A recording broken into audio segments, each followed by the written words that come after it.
नमस्कार मंडळी, sixth sense info चॅनलमध्ये पुन्हा एकदा आपलं सर्वांचं स्वागत आहे. आणि आजचा विषय मित्रांनो, आपले पूर्वज आपल्या स्वप्नात आले तर त्याचा अर्थ काय होतो, किंवा घरात मृत्यू पावलेली जी मंडळी असतात, आई वडील आजोबा जे काही जवळची माणसं असेल ती जर स्वप्नात आली किंवा वारंवार जर स्वप्नात येत असतील तर त्याचा अर्थ काय होतो याबद्दलचा आजचा व्हिडिओ आहे मित्रांनो. अनेक लोकांचे प्रश्न असतात का असं का घडतं. तर मित्रांनो, हे घडण्याचं सगळ्यात महत्त्वाचे कारण किंवा जे स्वप्न आपल्याला पडतात त्याचं कारण मी तुम्हाला सांगितलेलं आहे. माणूस दिवसभर जो विचार करतो किंवा त्याच्या डोक्यात काय चाललेलं आहे, त्याचा काय स्टेटस काय आहे सध्याचं, हे सगळं आपल्याला कळत असतं. किंवा त्याच्या सबकॉन्शियस माइंडमध्ये जर पूर्वी काही गोष्टी घडलेल्या असतील त्या स्टोअर असतात, त्या आपल्याला अचानक दिसतात. अशा गोष्टी घडत असतात. लक्षात घ्या, जेव्हा मित्रांनो पूर्वज आपल्या स्वप्नामध्ये येतात किंवा आपल्या स्वप्नामध्ये मृत्यू पावलेली काही मंडळी आपल्या स्वप्नामध्ये येतात आणि ती वारंवार येत असतील तर ते काय येतात त्याचा आपण अर्थ समजून घेऊया. आता मित्रांनो, ती जेव्हा वारंवार स्वप्नात येतात तर याचा अर्थ सरळ आहे. एक तर पहिली गोष्ट, आपलं त्यांच्यावर फार प्रेम असतं, आपण आठवण काढत असतो, आपण स्मरण करत असतो.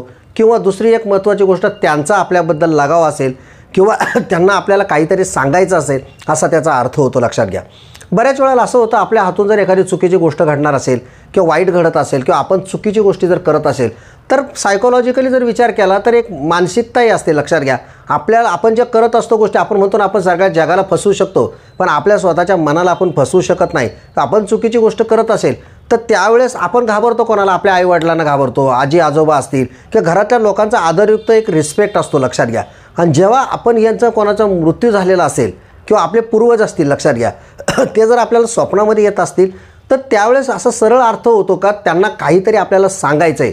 मित्रांनो, हे मी अनुभवाने सांगतो, मला असं अनेक वेळा घडलेलं आहे का जर आपल्याकडून एखादी काही चुकीची गोष्ट घडणार असेल ना, त्याच वेळेस हे पूर्वज किंवा घरातले मृत्यू पावलेली व्यक्ती ते आपल्या स्वप्नात येत असतात.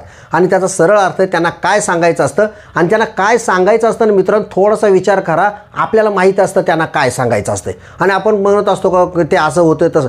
तर मित्रांनो, जर ते आपल्याशी बोलतच नसतील, लक्षात घ्या, तर त्याचा अर्थ असा आहे की ते गंभीर आहे, आपण ते दखल घेतली पाहिजे. आणि आपण जर आपल्याकडून चुकीचा एखादा व्यवहार होणार असेल किंवा वाईट घटना घडणार असेल किंवा आपण एखादी स्टेप चुकीची घेणार असेल तर ते करू नये असं एक आपलं खरं म्हणजे फार वैश्विक एनर्जी, खरं म्हणजे इतकं मोठं नॉलेज आहे मित्रांनो, ज्ञान आहे, एक ब्रह्मांडाची एवढी मोठी शक्ती आहे, त्याचा अजून शोध लागलेला नाही आहे, पण आपल्याला हे संकेत मिळत असतात. लक्षात घ्या, जेव्हा ते आपल्याशी बोलतात, गप्पा मारतात, याचा अर्थच असतो की सरळ चांगलं चाललेले, व्यवस्थित चाललेले, तुम्ही जे करतायत ते चांगलं करतायत असा त्याचा अर्थ होतो.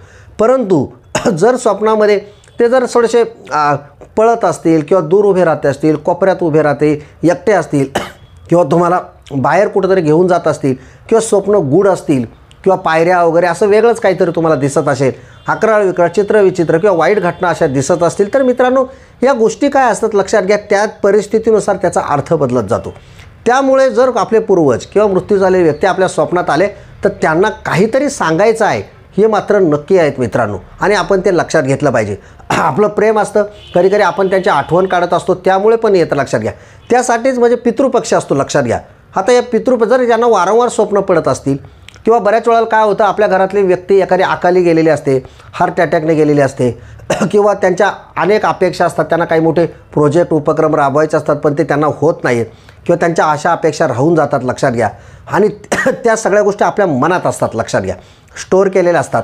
आणि मग नेमकी ते आपल्याला किंवा त्यांचं श्राद्ध किंवा त्यांचा विधी व्यवस्थित आपल्या हातून झालेला नसतो आणि मग येतो किंवा आपल्याला सारखे संकट अडचणी येत राहतात. मग आपण होतो, अरे आपल्याला पितृदोष आहे का, सगळ्या गोष्टीत अपयश काय येतं. तर मित्रांनो, त्यासाठी हा पितृपक्ष आहे. म्हणून त्या पितृपक्षामध्ये समजा झालेलं नसतं, आपण श्राद्ध करू शकतो, आपण ब्राह्मण भोजन देऊ शकतो किंवा आपण गोरगरिबांना अन्नदान करू शकतो. श्राद्धाच्या निमित्ताने आपण उपवास करू वगैरे, जेवण घालू करतो, म्हणजे अन्नदान करू शकतो. जे काही पशु पक्षी असेल, गाय असेल, त्यांना आपण अन्नदान करू शकतो. आपल्याकडे कोणी याचक कोणी आला असेल दरवाजावर या पितृ पंधरवाड्यामध्ये तर आपण आपल्याकडे समज आहे की बाबा कोणीतरी आमचा पूर्वज आलेला आहे, त्याच्यामुळं त्याला अन्न पाणी दिल्याशिवाय त्याला परत जाऊ देऊ नये, त्या काळामध्ये वाईट गोष्टी करू नये, वाईट बोलू नये, पितरांचा आदर ठेवा, सन्मान ठेवा. म्हणजे लक्षात घ्या का आपले जे पित्र आहे हे कृतज्ञता व्यक्त करण्याचा हा जो पितृ पंधरवाडा असतो. लक्षात घ्या, त्यामुळे मित्रांनो, हे जे पितृपक्षामध्ये किंवा आपले जे पूर्वज असतात किंवा मृत्यू झालेले लोक जर वारंवार आपल्या स्वप्नात येत असतील तर असं समजायचं मित्रांनो, आपलं कुठलं तरी विस्मरण होत आहे, आपलं कुठं तरी दुर्लक्ष होत आहे, आपल्याकडून काहीतरी चुकत आहे. ते संकेत असतात, ते आपण समजून घ्यायचे असतात आणि ते संकेत समजून घेतल्यानंतर आपण त्याच्यामध्ये दुरुस्ती करायची असतात मित्रांनो. आणि वारंवार जर येत असतील तर आपण वारंवार चुका करतो किंवा चुकीच्या गोष्टी काहीतरी करतो हे त्यांना सांगायचं असतं. त्यामुळे त्याच्याकडे सुद्धा आपण लक्ष द्या मित्रांनो. याचा मी अनुभव घेतलेला आहे.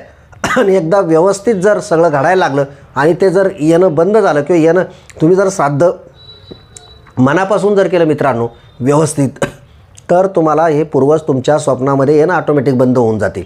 मित्रांनो, हा व्हिडिओ जर आवडला असेल तर नक्की लाईक करा, शेअर करा आणि सबस्क्राईबसुद्धा करा. धन्यवाद.